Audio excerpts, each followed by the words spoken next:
ಸೂರ್ಯ ಮುಳುಗುವ ಸಮಯ, ಚಿಲಿಪಿಲಿ ಹಕ್ಕಿಗಳೆಲ್ಲ ಗೂಡು ಸೇರಾಯಿತು. ನಾವು ನೀವೆಲ್ಲ ದಿನವಿಡೀ ದಣಿದು ಮನೆ ಸೇರಾಯಿತು. ಇನ್ನೇನು ಒಂದು ಸೂಪರ್ ಸ್ನ್ಯಾಕ್ಸ್ ಮತ್ತು ಒಂದು ಹಾಟ್ ಆಗಿರತಕ್ಕಂಥ ಟೀ ಕೈಲಿದ್ರೆ ಸಾಕು, ಫ್ಯಾಮಿಲಿಯೊಂದಿಗೆ ಖುಷಿಯಾಗಿ ದಿನವಿಡೀ ಆಗಿರುವ ದಣಿವೆಲ್ಲ ಮಾಯವಾಗುವುದು ಖಂಡಿತ. ಅಂತೆಯೇ ನನ್ನದೊಂದು ಸ್ನ್ಯಾಕ್ಸ್, ಅದುವೇ ಚೆರ್ರಿ ಹಣ್ಣು, ಒಂದು ಟೀ, ಕೆಮಮೈಲ್ ಟೀ. ಈ ಎರಡು ವಿಷಯಗಳನ್ನು ನಾನಿಲ್ಲಿ ಹಂಚ್ಕೊಳ್ತಾ ಇದ್ದೀನಿ. ಚೆರ್ರಿ ಹಣ್ಣನ್ನು ನಾನು ಸೇವಿಸಿ ಸಾಕಷ್ಟು ಬೆನಿಫಿಟ್ಸನ್ನು ಪಡೆದುಕೊಂಡಿದ್ದೀನಿ.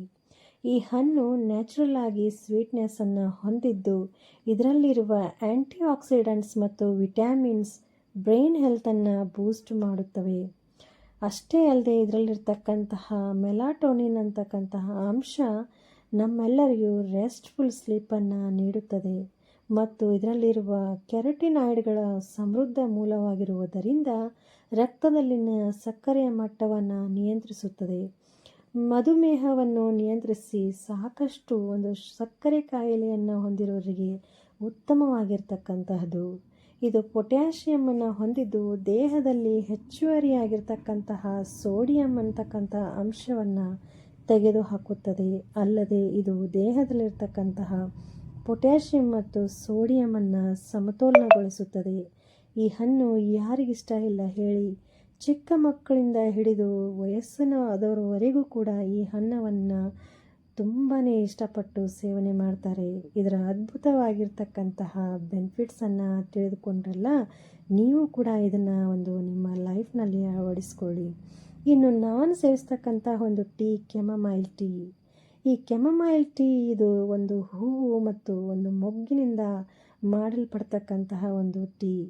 ಈ ಒಂದು ಟೀಯನ್ನು ನಾವು ಕುಡಿಯೋದ್ರಿಂದಾಗಿ ಒಂದು ನಿದ್ರಾಹೀನತೆಯ ಸಮಸ್ಯೆಯನ್ನು ಹೋಗಲಾಡಿಸಿ ಒತ್ತಡವನ್ನು ಹೋಗಲಾಡಿಸ್ತಕ್ಕಂತಹ ಒಂದು ಪವರ್ಫುಲ್ ಇರ್ತಕ್ಕಂತಹದ್ದು. ತುಂಬ ಉತ್ತಮ ನಿದ್ರೆಗೆ ಸಹಾಯವನ್ನು ಒದಗಿಸುತ್ತದೆ. ಇನ್ಸೋಮ್ನಿಯಾ ಅಂತಕ್ಕಂಥದ್ದನ್ನು ನಿವಾರಿಸುತ್ತದೆ. ಅಷ್ಟೇ ಅಲ್ಲದೆ ಆ್ಯಂಟಿ ಏಜಿಂಗ್ ಆಗಿದ್ದು ಸನ್ ಬರ್ನ್ ಮತ್ತು ತ್ವಚೆಯ ಸಮಸ್ಯೆಗಳನ್ನು ಕೂಡ ಇದು ನಿವಾರಿಸುತ್ತದೆ. ಆತಂಕವನ್ನು, ಒತ್ತಡವನ್ನು ನಿವಾರಿಸುವುದರಿಂದಾಗಿ ನಮ್ಮ ದೇಹದ ಹಾರ್ಮೋನ್ನ ವ್ಯವಸ್ಥೆಯನ್ನು ಚೆನ್ನಾಗಿಡುತ್ತದೆ.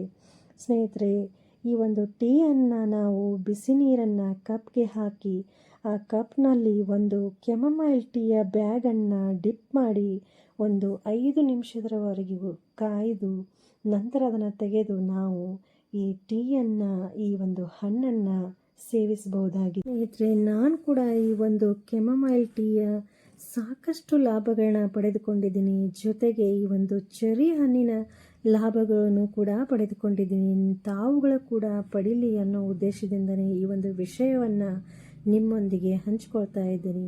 ಆದರೆ ಒಂದು ಸಲಹೆಯನ್ನು ನೀಡಲಿಕ್ಕೆ ಇಷ್ಟಪಡ್ತೀನಿ. ಯಾರೆಲ್ಲ ಗರ್ಭಿಣಿಯ ಸ್ತ್ರೀಯರಿದ್ದಾರೋ ಅಥವಾ ಈ ಒಂದು ಹೂಗಳಿಂದಾಗಿ ಅಲರ್ಜಿಯನ್ನು ಉಂಟಾಗ್ತಕ್ಕಂಥವರಿದ್ದಾರೋ ಅಥವಾ ರಕ್ತ ಸಂಬಂಧಿ ಕಾಯಿಲೆಗಳು ಏನಾದರೂ ಇದ್ದಾರೋ ಅವರೆಲ್ಲ ಈ ಒಂದು ಟೀಯನ್ನು ಸೇವಿಸಬೇಡಿ. ಇದರ ಹೊರತಾಗಿ ಬೇರೆ ಯಾವುದಾದ್ರೂ ಒಂದು ಉತ್ತಮವಾಗಿರ್ತಕ್ಕಂತಹ ಒಂದು ಡ್ರಿಂಕ್ಸನ್ನು ಚೂಸ್ ಮಾಡಿಕೊಳ್ಳಿ. ಹಾಗೆಯೇ ನಾವು ಇಲ್ಲಿ ಸೇವಿಸ್ತಿರ್ತಕ್ಕಂತಹ ಒಂದು ಟೀಯಿಂದಾಗಿ ಸಾಕಷ್ಟು ಬೆನಿಫಿಟ್ಸನ್ನು ಪಡೆದುಕೊಳ್ಬೋದು ಅಂತ ಹೇಳಲಿಕ್ಕೆ ಇಷ್ಟಪಡ್ತೀನಿ. ನೋಡಿದ್ರಲ್ಲ ಸ್ನೇಹಿತರೆ, ಇಲ್ಲಿವರೆಗೂ ಒಂದು ಕೆಮಮೈಲ್ ಟೀ ಮತ್ತು ಚೆರ್ರಿಯ ಕುರಿತಾದ ಸಾಕಷ್ಟು ಬೆನಿಫಿಟ್ಸನ್ನು ತೆಗೆದುಕೊಂಡು ಬಂದ್ವಿ. ನಮ್ಮ ಆರೋಗ್ಯಕ್ಕಿಂತನೂ ಎಕ್ಸ್ಪೆನ್ಸಿವ್ ಅಂತಕ್ಕಂಥದ್ದು ಮತ್ತೊಂದಿಲ್ಲ. ಸೊ ಅದಕ್ಕೋಸ್ಕರನೇ ನಾವು ಒಂದು ಉತ್ತಮವಾಗಿರ್ತಕ್ಕಂತಹ ಸ್ನ್ಯಾಕ್ಸ್ ಆಗಿರ್ಬೋದು, ಡ್ರಿಂಕ್ಸ್ ಆಗಿರ್ಬೋದು ಆಯ್ಕೆ ಮಾಡಿಕೊಂಡು ನಮ್ಮ ಆರೋಗ್ಯವನ್ನು ಚೆನ್ನಾಗಿಡೋಣ ಅಂತ ಹೇಳ್ತಾ ಈ ಒಂದು ವಿಡಿಯೋಗೆ ವಿರಾಮವನ್ನು ನೀಡ್ತಾ ಇದ್ದೀನಿ. ಧನ್ಯವಾದಗಳು.